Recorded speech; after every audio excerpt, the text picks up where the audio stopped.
It's the Muppet Show Rewound with our very special guest, the chameleon of comedy, Mr. Peter Sellers. Yay! Oh yes, BlueDragonFive. One more of them. One more. This is our final installment. For now, we might revisit the concept, but for now, this is our final installment of the Muppet Show Rewound, the show where we go back and look at some of the best moments in the Muppet Show catalog, some of the finest guest stars, some of the most unconventional episode formats. And who better to end with than Peter Sellers? I mean, my God. This is an episode that brought Dr. Frickin' Strangelove into the Muppet universe. Of course. Which, by the way, was something that I did not see coming, and I was just... I died when that happened, but we'll get to it. Now, of course, the big reason why we ended on Sellers is because Sellers has a direct link to what gave us the resurgence of the Muppets. Because Jason Segel loved the Muppet Show, and his favorite episode, which did a little cameo in the movie, was the Peter Sellers episode of the Muppet Show. Right, so right. No exactly. Peter Sellers, there might not be a Muppets coming back after a while, like they did. So it's an important episode. That's why we saved it for last. Big correlation there. Yeah, I mean, to be honest with you, there's a couple of flaws that I have with the overall structure of it. I'll tell you this right now. I think out of the 5 episodes that we've reviewed, this is definitely the one that feels the most like straight up a vaudeville variety show. I mean, I don't know. It just feels like, to be honest with you, some of the acts kind of drag on a little for me, and it doesn't really... I feel like more could have been done with the concept of Sellers not knowing who he is, and I don't know. I don't feel like they played to it the same way they played to, let's say, the concept of Gene Kelly not wanting to sing Singing in the Rain. Because, of course, the whole background with this episode is that Peter Sellers didn't want to do the wall bit with Kermit. Yeah. Where, you want to talk about that? Well, yeah, basically Peter Sellers didn't want to do the wall bit because, interestingly enough, Peter Sellers, again, being a chameleon like he is with comedy, it's kind of an interesting kind of deep question for Peter Sellers that actually when I first found out about Peter Sellers and I started getting into like the Pink Panther movies, I kind of wondered, man, I wonder what this guy sounds like regularly, like outside of the Clouseau character. Isn't it? And I still, because he rarely does interviews, it's really hard to tell nowadays. Right, and that's the thing. I really still don't know what he actually sounds like. But that's the thing. It's an interesting question. Basically, he won't do because he's done this so many times. The exact reason he tells Kermit the Frog, he doesn't really know who he is anymore. He doesn't like talking about himself. Because he's lost himself in the work, which is a profound question. Like, at the price of my success and my abilities, I'm no longer Peter Sellers. I'm whoever Peter Sellers is. And it is rather profound. Based on that, that's why really you don't see Peter Sellers, but you see the characters and just the creation phase of Peter Sellers. Yeah, it really just kind of is a showcase for like, how many different types of roles Peter Sellers can inherit. Oh, certainly. Okay, so with that in mind, is there any other background we want to get to, or do you want to jump right in? Yeah, let's jump right in. Okay, so, as usual, Scooter walks in. 15 seconds to curtain, Mr. Sellers. And, oh dear, what's going on? I love this. So, it would appear Gonzo is in Peter Sellers' dressing room, and he's entertaining himself, and, well, I assumed at first Sellers, before things got a little pointy. Gonzo, looking at a mirror, all fancy-like, he's throwing knives from behind his back, around, like an old circus act almost, around Peter Sellers. He will outline behind him, basically hit around the guy. And it's not just Peter Sellers. He's dressed as his most famous character, Inspector Jacques Clouseau. Of course. 15 seconds. I should only live so long. And then he ducks the nick of time before Gonzo impales him. So I really like that they have Clouseau right at the top of the show to be like, yeah, that's him. That's the most famous character right there. But then the rest of the show, they go on to different characters. And real quick, I like that Clouseau is just kind of kept to a cameo only. Exactly. It's like that's kind of thing with the Muppets. They're not always going for like the most famous bit. They'll reference it by all means, and they'll it'll be like the underlining thing of the show. But they won't. Perfect example would be Carol Burnett. Well, the cleaning woman. Well, certainly that, and of course Gene Kelly. The whole episode's based around that. And sure. Christopher Reeve, he'd never done the Superman got some wet ass. He says, "I didn't bring it." Of course, Mark Hamill has a whole bit where he's trying to be Mark Hamill and not Luke Skywalker, which was amazing. It's a great runner, and also, of course, one of the most famous bits of Inspector Clouseau. I'm not sure how big a Pink Panther fan you are, Tiki. I've seen them all like once, so I need to rewatch them. My opinion, from what I remember, it's been a while. I'm much more, in terms of my my familiarity with Sellers, it's pretty much all Strangelove. Like, I was obsessed with Strangelove when I was in high school and going through my whole, oh, I want to be a filmmaker phase. For me, it's the complete opposite. I mean, I've seen bits and pieces of Strangelove. Oh, you should Strangelove, man. Oh, man. No, it's very dialogue-driven. I'll give you that. Yeah. Anyway, but Pink Panther, it's great. And, it's interesting, if I remember this, it's been a while, but I remember the sequels are always kind of better than the first one. The sequels just got better and better because it got crazier. And the best thing of the movies that kept kind of advancing each one is that he drives his boss crazy, who is Chief Inspector Dreyfus. Right, and played by the wonderful Herbert Blom. Oh my God, Herbert Blom was so great at playing just like restrained madness. Because essentially, what happened in the film franchise is that, again, the sequels kept getting like a better narrative to stretch out over the sequels. Is that he kept driving? He literally drove his boss into an insane asylum to the point where he became a supervillain in one of the movies. Oh God. And then he's just fine in like the ones after it. So I mean, again, it's a bit of a mixed continuity. Like, well, he just tried to destroy the world. How was he? Anyway, and then of course the last film technically Sellers appeared in was basically comprised. That was an interesting thing. It was comprised of clips from bloopers and like scenes from movies he didn't get to appear because he passed away, and it was still interesting though. And then after that was this thing where his son was in the movie, like not actually Peter Sellers, but like the son of Clouseau, and was always kind of weird. Mm-hmm, mm-hmm. But yeah, there's been a lot of knockoffs over the years. Coincidentally, tying this back to Steve Martin. I'm going to defend the Steve Martin. The Steve Martin one is not as bad as reported because Sean Levy. No. I'll totally defend it as well. It's not a great movie. It's not a memorable movie, but it's also not an offensively bad movie. Yeah, it doesn't hold up as well as one of the first time I watched it. But Sean Levy's a good filmmaker, and it comes to there's definitely some really good visual sight gags. Again, Steve Martin, he's giving his all for. He really is. Yeah, gosh darn it, you got to applaud Steve Martin. Jean Reno is good. I mean, it has a great cast. It does. Mm-hmm. Like, of course, Kevin Kline. I love Kevin Kline to pieces. I really do. And him as Dreyfus is a perfect choice. Have you seen the sequel? I have. And John Cleese as Dreyfus is also a good choice. I'm just saying, the casting. John Cleese. Ooh. The casting's been good in those movies. And bear in mind, I haven't seen the sequel because the sequel got an even worse reputation. It did. It's not as good as the first one of those. And again, bear in mind, the two don't hold a candle to the Peter Sellers version. Well, yeah, obviously. But they're both. I think the first one's worth a watch. I mean, it's still it's an interesting take on it. It's an interesting reboot for the Pink Panther. It obviously doesn't hold the candle to the original. Anyway, but let me just tell you the most famous Peter Sellers Pink Panther. My favorite bit. I think everyone's favorite bit. It's Inspector Clouseau walks into a hotel to talk to a guy, and it's an old guy. And there's a little dog, like a dachshund, or something, like a vicious dachshund. Anyway, or some sort of dog. And he says, does your dog bite? And he says, no. He says, here, doggy. And then the dog bites him, and he's like gnawing on his arms, like going nuts on him until he relaxes. And he says, I thought you said your dog did not bite. That is not my dog. Very funny, very funny. Again, Peter Sellers is a comedic genius and a chameleon. So moving on. So then we have our opening to the Muppets, and then of course our horn gag is...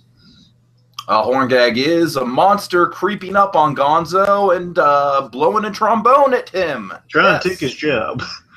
Yes, essentially. And also, hold on, let me get the Sattler and Waldorf line. Well, they're just one coughs and one blows his nose. I guess that implies that the show is making them sick. Well, I think they're doing. Weren't they doing it in sync with the music though? Were they? Okay, I could have sworn they're doing it in sync with the music, which is kind of fun. Could be, yeah. Okay, so let's see. So then we our opening act. Yes, Kermit comes out. Yep, and he announces the epitome of the witty Irving Englishman. Gee, listen, I write this show, and I don't understand it half the time. Yep. So we're taking this Englishman, and basically we're doing Boris, the gypsy violinist. I assume this is a sketch that's made for the Muppet Show, right? I want to say, in my opinion, I think the majority of Pierce's characters for this are just created for the show. Of course, Bart bearing in mind the one very notable one. And Strangelove, of course. Well, I mean, yeah, aside from Clouseau, I meant Strangelove, yeah. Sure, yeah. The man, Strangelove, the idea is he has a name, but it translates to Strangelove. It's just, I don't even think they say the name, but that's, like, he's credited as that. Well, there's a lot of, I mean, I can get into, like, there's a lot of, like, continuity, like, interesting continuity things that we can get in with Strangelove. There's another thing, Tiki, with the Pink Panther that kind of connects to this with just Sellers comedy and stuff, is that, essentially, Clouseau, in various times throughout the films, he has a disguise guy called Balls. Mm-hmm. When you've got balls, God. Balls is his disguise maker, and anyway, so he goes to this guy and he gives him all sorts of disguises that Clouseau's his best customer, has a credited account and everything over there. Anyway, so it gives sellers an excuse to dress up and use prosthetics and use like inflatable hunches. And, you know, it's hilarious. He gets a chance to do all these characters when he's in disguise. Mm-hmm, mm-hmm. And, you know, it's kind of the basis of him doing character comedy. And it just adds on and on and on to the fucking Inception, like, layers of characters in Peter Sellers' mind. Yep. It's like Scooby-Doo. You know, he takes one mask off, there's another one, and there's another one, and there's another one, and then there's Old Man Withers, and then there's another one. Yeah. Okay. So so Boris, the gypsy violinist, and he's performing a gypsy's violin. Honestly, I think this sketch goes on a little long. Yeah, you're right. It does go on a little long, but it's kind of nice. It's fine. I mean, you know, it goes to show Sellers can do a whole bunch of different accents and kooky characters and everything like that. Yeah, he does a little Groucho at the end there, which is pretty fun. My whole thing is that the bit is just like, oh, I'm a sobbing violinist. Oh, the world has been such unkind to me, and I have broken my heart. Oh, I'm singing a lonely gypsy song, tears on the streets. But it's just kind of like, that's all. I guess really the only joke of it is how he keeps speeding up the tempo. You know what I mean? Yeah. Other than that, it's just kind of sort of repetitive to me. I mean, and look, I'm not knocking the character. I'm just saying it goes on. Well, you gotta remember, not all Muppet sketches run the risk of that. You know, occasionally it happens. Of course. Anyway, this is one of those cases. So you can't win them all, but it's like some of the Elton John stuff, and his episode kind of does the same thing. And I've heard Julie Andrews as well. You know, I can't remember Julie Andrews' episode, but yeah, it probably does. I remember Elton John did that. Okay. You know, it's a hit or miss sometimes. Basically, the gags are good. They go on a little. They stretch a little bit, you know. But anyway, so I think really early Muppet Show does that more often than the latter. If I'm correct. That could be. I think with the latter episodes of the Muppet Show, they're really like kind of stretching their muscles, trying to come up with like unique situations and setups within the format. Yeah. All right. Let's see. So following that, we have. Sattler and Waldorf have a good line. I love a good gypsy number. So I wish they'd play some. Oh, yeah. Okay, so Kermit is kind of going slowly into breakdown mode, and this is going to be one of the most vulnerable times we see Kermit. Yeah, Kermit is hilarious in this episode. He is really funny. I mean, he really loses his straight man shtick. Yeah, we hear like a Gregorian chant. Right. Okay, so Gonzo is just going through on a motorcycle. So he's like quiet on the backstage, you know. Gee, if this day keeps up, I'll wind up talking to myself. And then Honeydew appears out of thin air. Yep, then he appears and then he disappears. There's been a breakthrough at the Muppet Labs. Oh, Mr. Kermit, there's been a breakthrough at the Muppet Labs. And then Kermit is just like, what's going on? What's happening? And then Scooter's just like, Kermit, you're talking to yourself. Scooter and Kermit are really kind of a comedy team when you really look at the Muppet Show. Just Scooter's always kind of just giving the one-liners in the business, and like Kermit's like, yeah. By the way, I just want to take this opportunity to say, BlueDragonFive, why didn't you pick an episode with me in it for the last episode of the Muppet Show? I just love doing my Miss Piggy impression. Well, I know it kind of occurred to me that she isn't in the episode. I don't get to do it.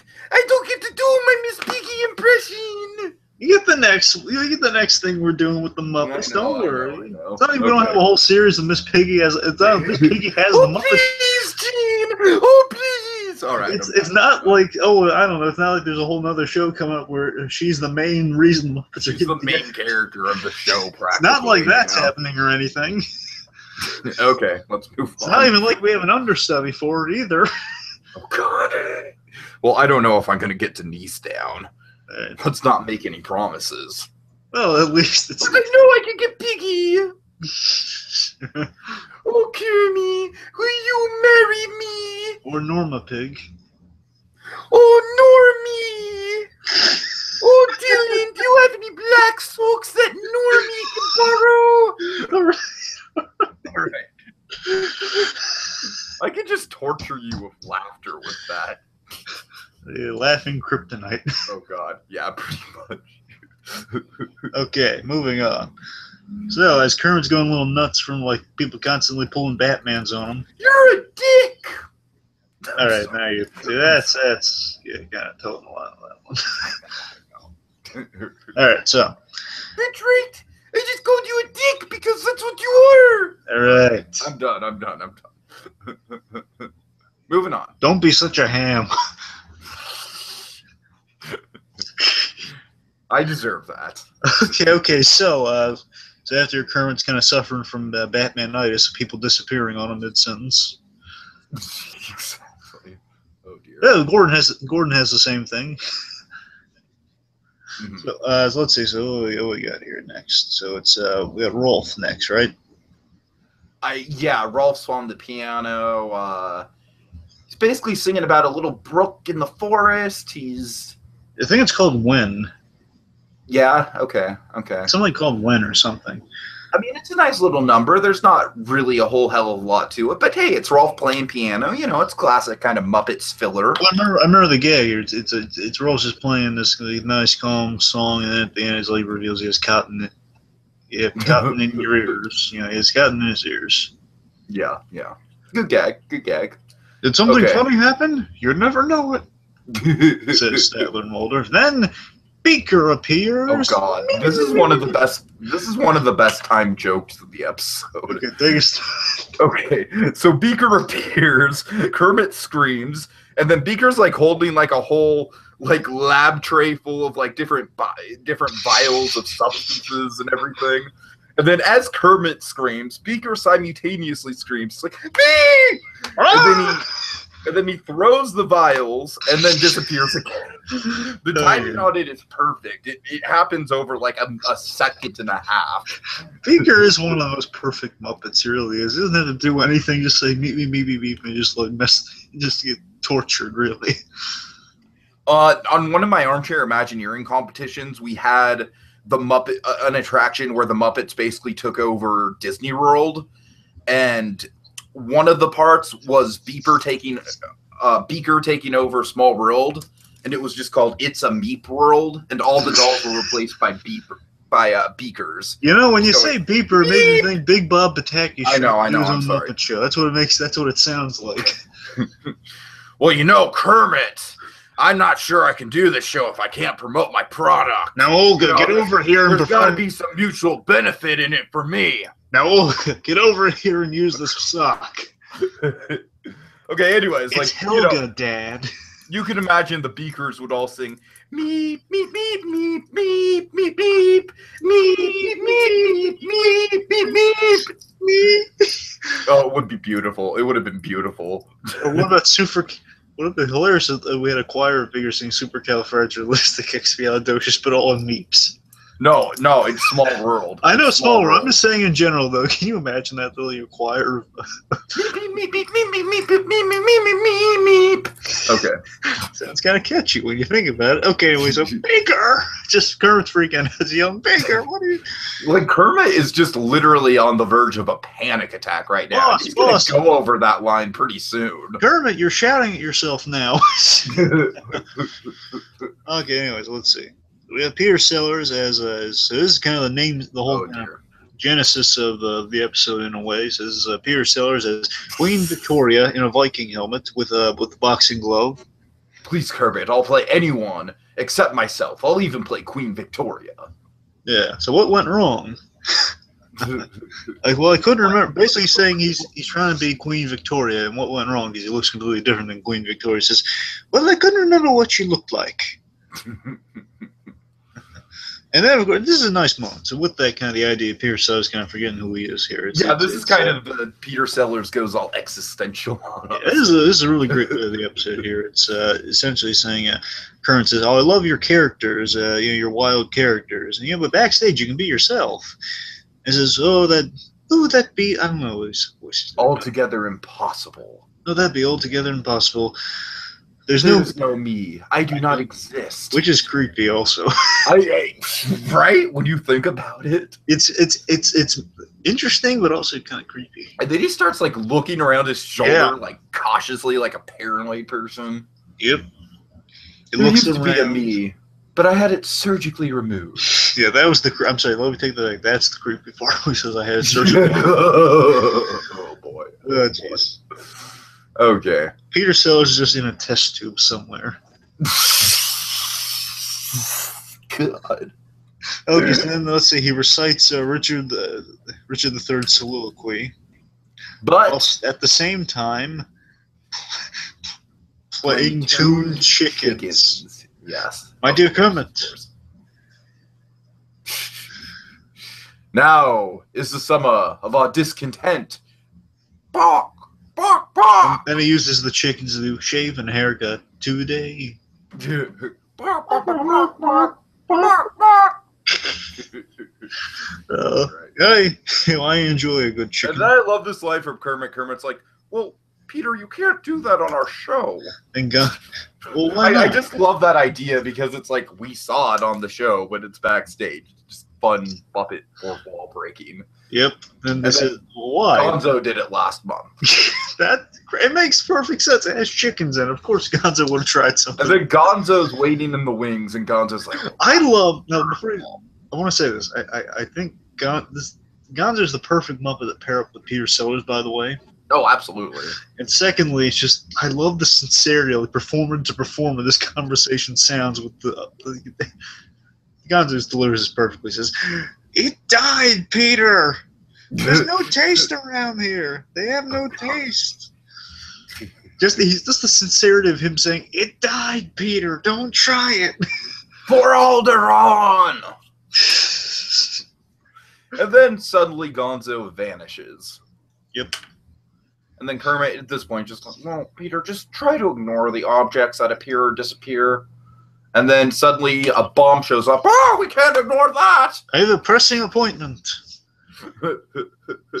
And Peter vanishes. "Oh, good. I'm glad he got away just in time." You know, what if there was like a whole thing of Kermit like got bonked on the head and he's just having like kind of blackout amnesia, or like he's hallucinating all this and pretty much like he imagines, okay, well, Peter Sellers is on the call sheet, then he's just imagining him popping up left and right, and everyone popping up left and right the whole episode. "Normie, you have blackout, sweetie, and that's why you can't drive."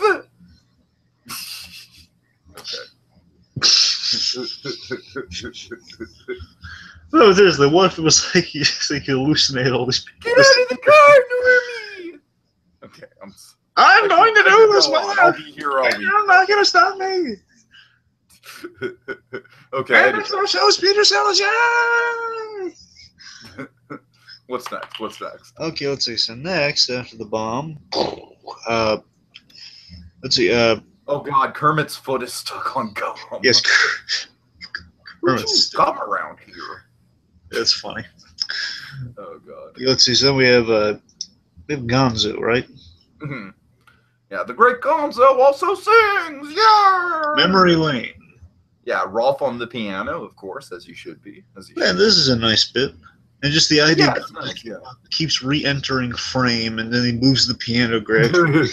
And I love how Rolf just doesn't miss a beat. He's like a perfectionist on He is. He was on the Jimmy Dean show. Of course, he's a perfectionist. I know he was on the Jimmy Dean show. I know. I remember when they sold the pilot for. I was watching the Jim Henson thing. It was on PBS recently. It's fantastic, folks. I highly recommend you check it out. Especially I need to find it. Folks out there, if you have on demand, you should be able to watch it for a time being.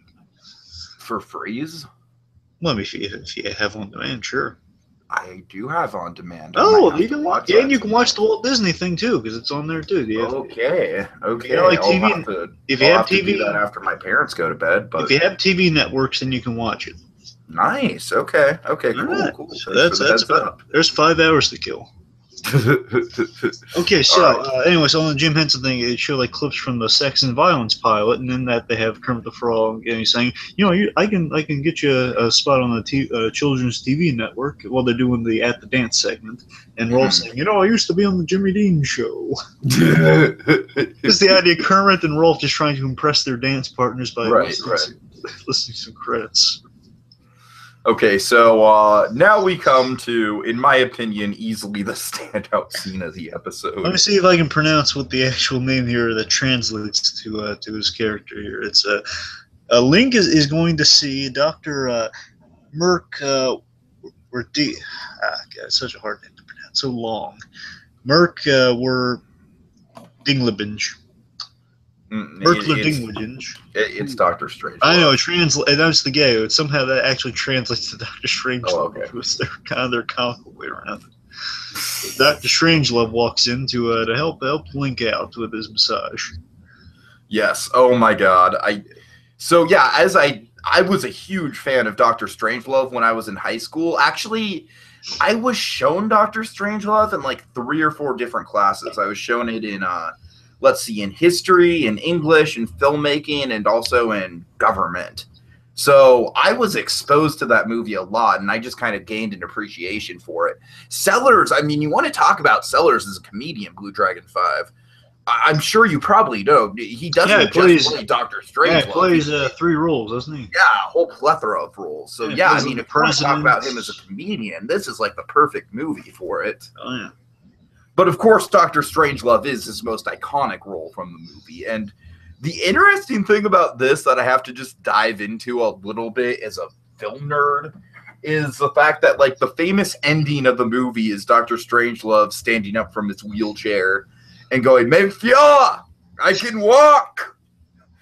So is this supposed to take place after the events of Dr. Strangelove, the movie? If so, Doctor Strangelove, the movie, literally ends in nuclear holocaust. Well, let me take So is this implying that the Muppet Show is taking place in a post-apocalyptic wasteland? Well, let me pose you an interstellar theory here. What if it was... I know I'm looking way too deep into this, and the obvious answer is that it's not connected. If I were to look into it, I'll give you an interstellar type answer here. Let me just, basically, when he's riding the warhead, when he's riding the missile. That is not Strangelove. Oh. That's not even Sellers, I don't think. Oh, sorry.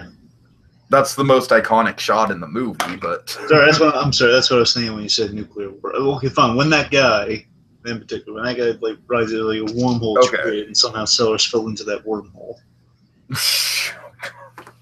And they disappear in an alternate universe. Oh, I am in 1970s now! Yep. Everything's in color. Oh God. Glorious Technicolor.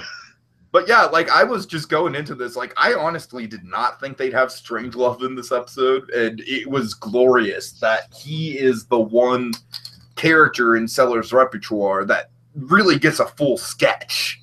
And it's, oh my God. Oh my God, it's fucking great. So also, I love, Link is such an underappreciated Muppet. He is. I love Link. I've gained such an appreciation for him since we started talking about this show. Link has one of his finest lines after the sketch. He really does. Right.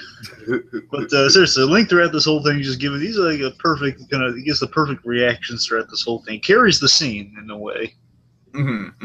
Basically, as Dr. Strangelove's giving Link a massage here, essentially he's stretching Link all over the place. He's got like a weight, right? Yeah. I got it. With some weight, he's stretching the limb, twisting him into a pretzel, and then he just forgets about him. Leg to the front, tangles them with each other. You feel that? Doing it good, Linky? He always calls him Linky, which is hilarious. I'm testing the durability of the body. Yep. Is that my foot? Feel very different. And he's just left alone. Poor Link. My favorite part is when he's like, now let's easily bring this leg around. And then he yells, to the front! And then he just literally puts Link's leg from one side of his body to the other. Just bam! Oh, man. To the front! Now that's classic Strangelove. It is. Like you said, so Kermit's like wondering if that was supposed to go that way. I love how you can literally hear Link's screams from backstage. Yep, Yeah, that was then the best line. Link is the best. This is the best line of the episode. Link says, so Kermit's like wondering, was it supposed to end that way? So Peter Sellers might be a little crazy too, like any Muppet star. He literally went to town on this guy. He did not expect it. Anyway, so as Link somehow hobbles from the table in the twisted state, he says, "Oh, that was the best massage ever. Peter O'Toole is good. That Peter O'Toole is really good." It's just Peter O'Toole. Was Peter O'Toole ever on the Muppet Show? He did something Muppet related, but I'm not sure. I don't think it was the show. Okay. He did something Muppet related though. Okay. Anyway, so let's see. Oh wait, is this where we have the bit where Beaker pops up and vanishes? Oh yes. Okay. Yeah. He appears here and then he drops chemicals. So I guess we were skipping ahead a little. I don't know. Did he do it twice? He dropped different chemicals, or was I remember he did? Maybe. I remember the thing Kermit yelled at him, "Beaker!" the first time. There was a crash. There was a crash of some kind. In the first time. Now I'm confused. I'm saying something similar happened each time. The second time he dropped chemicals. Okay. I think we were right. He just dropped specifically chemicals and something's frothy around there or something. I don't know. Right. So Fozzie comes out and he's very distraught because the next act has been canceled. Prunella and the Dancing Poultry. Oh yeah. Well, yesterday duck hunting season began. This gag I thought was hilarious, so darkly hilarious. The way they approached it, was jeez, how are we going to explain that to the audience? Of course, I love Kermit's concerned expression from hearing that news. It's like, And they have a prior engagement with a lot of orange sauce. Oh God. So we're not well organized tonight, folks. And here we got a famous bit here. So Kermit the Frog, and this is neat. So throughout the episode, Kermit the Frog has been on edge with all these people disappearing and reappearing all over the place. Right. He's at wit's end. Beaker appearing, stuff crashing, going around like Beaker. I love how Kermit's very upfront with the audience. He's like, well, frankly, the next act couldn't make it, and tonight, I'm just barely making it myself. Sometimes it's very difficult. This is a moving scene right here. One of the most iconic scenes in all of Muppet history. Is this really the first time that this song appeared? I really want to say so, but I just I want to say so. It is, and that's a huge moment. I'd like Tiki. I really want to say so, but I just don't know. I wouldn't think so. I want to say it was.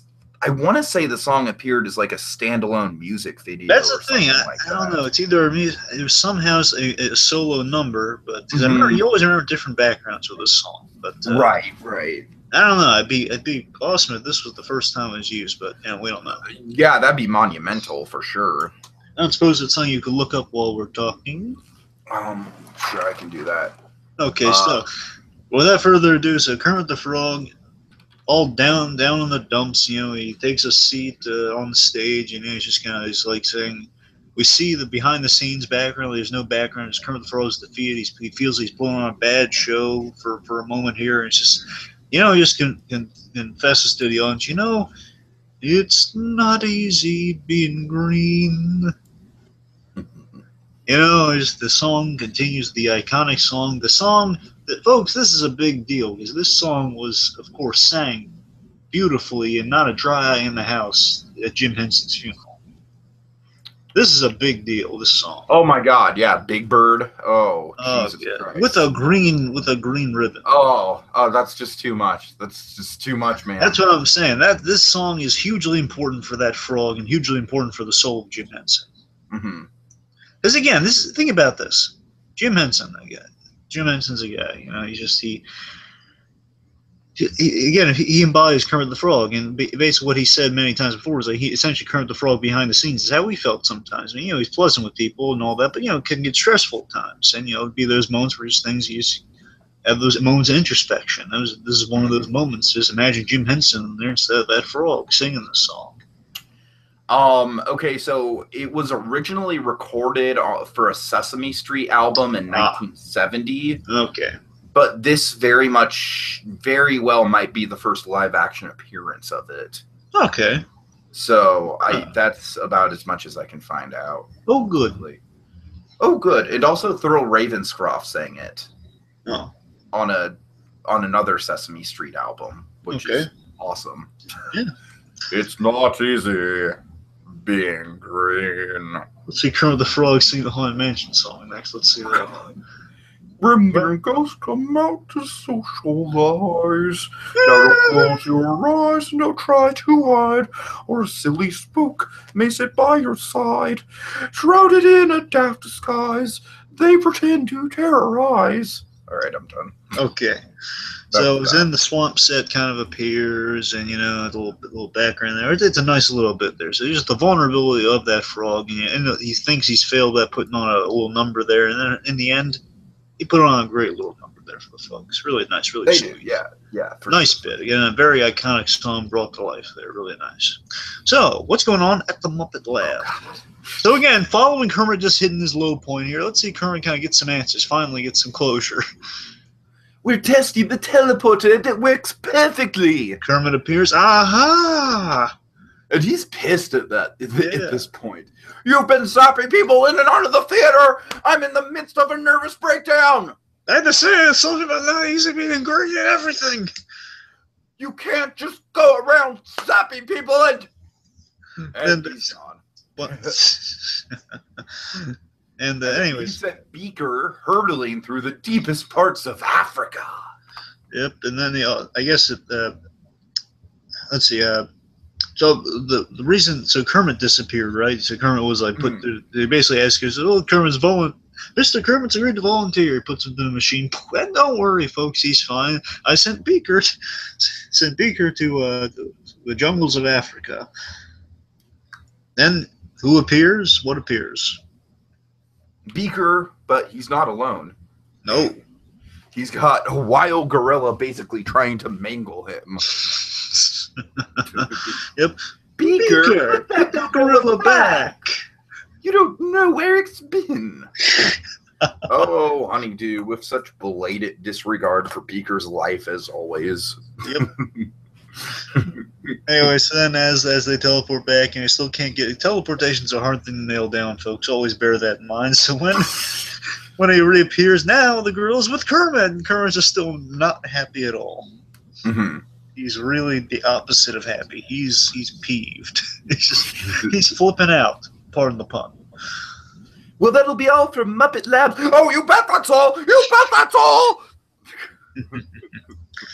Oh, so let's see. So then we got Peter Sellers as a preacher singing cigarettes and whiskey with George the janitor, Dr. Strange Pork, and the Jug Man, which is kind of a neat number. This is kind of classic Sellers comedy. It's fine. It's fine. I'm saying he looks it's kind of like classic, just Muppets vaudevillian, musical segment. There's not really a lot to talk about, really, but it's good. Yeah, it's kind of it looks like a classic Source character. It's kind of like a neat song, and like Strange Pork. Always good to see him. Of course. I'm Dr. Strange Pork. I am C-3PO. Oh, they should have had a fucking scene with Dr. Strange Pork and Dr. Strangelove. That would have been fun. Oh, why did they do that? That is a missed opportunity. Missed opportunity. Oh my god. That did not occur to me until they had Dr. Strangelove right in the studio. He was in fucking costume and everything. Oh man. And it's like the right. Oh yeah, it was the wrong pig. They got the other pig. They got Link. Exactly. they got a supporting pigs in space character. I mean, don't get me wrong. I love Link, but yep. Oh man. Maybe it was too easy. Maybe that was it. Perhaps. Yeah. Maybe they took the high road on that one. Okay. Anyway, so that's the curtain call. Oh god. I'd like to thank Mr. Peter Sellers, who appears on stage in a helmet. Oh, thank you very, very much indeed. And then he vanishes. And he comes back. All appears, then they all appear and is this too much for me? We're getting out of here. Post-credit scene is... Well, what'd you think? Disappears. I know it. Me too. Yeah, I know what you... It also has a shot of Zoot. And correct me if I'm wrong, but is Zoot looking a little nervous, like he's going to get vanished? I don't know. Or is that just the shot of Zoot that they always use? I can't remember. I think it's just the shot they always use. I didn't really look. Because I'd like to, it would have been really funny if Zoot disappeared right at the end, too. I mean, they have spiced it up a couple times. Like, basically, last, when Carol Burnett was on, you saw Zoot doing this classic thing, but you heard her overlapping. Right. Just saying, like, oh, rats. Okay. Not Rizzo and company, but just oh, rats. That's Christopher Reeve's job. He loves those rats. Oh, please, Christopher! Please fly me over the towers of Metropolis! Metropolis! Okay. I like how I work please into Metropolis. Okay, anyways, so what are our final thoughts on this episode? Oh yeah, in many ways, it kind of does feel like a classic Muppet Show, in that it's still some of the numbers can just be go a little long than they probably needed to, but still though the guest star was fun segments of the guest stars. We got some neat segments, of course, with him in character. I'm just happy we got Strangelove, man. That's really all I care about. I got a little bit of Clouseau in there, and also again the Kermit subplot was really funny, and we got Not Easy Being Green. The Kermit subplot was definitely the strong point of the episode for me, I thought. The thorough line that really sold it. Because not only was it really funny, but it also became really emotional. Yeah, and again, there's a bit of... They touched on the surface of some deep stuff with Peter Sellers there, but also had a lot of comedy in there, too. Indeed. I don't necessarily think it was, like, the best use of a guest star. Like, I think, to be honest with you, out of the 5 we talked about, I would probably have to say that Carol Burnett was probably the one that sticks out to me as the most fun, in terms of, like, she was the one that was just entirely against doing the show, and that was their whole dynamic, and I really enjoyed that. I think she really sticks out to me. I don't know. For me, it's we'll just kind of looking at all these because it was kind of our last one of this. Right. For me, it's I think the funnest one for me, the funnest one is Christopher Reeve. The favorite one is Gene Kelly. I can totally see that. I can totally agree with both of those. I'm not saying Carol Burnett was the best episode. I'm just saying she was probably the guest star that had the most interesting role. No, she was a blast. Don't get me wrong. She was a blast, and she was a lot of fun. But and Gene Kelly was also good, but Gene Kelly was more or less playing himself. Whereas Carol Burnett was kind of playing a caricature of herself in a way. Yeah. And again, as I said, so I can say one more. What do you want your number? What do you want your number to be? I want my agents. Yeah, but you know, it's this. Yeah, but looking at them all here, just like one as I've said before, you know, it's kind of interesting. Did you say the lonely asparagus? He loves the lonely asparagus. So you know, with the last one here is that.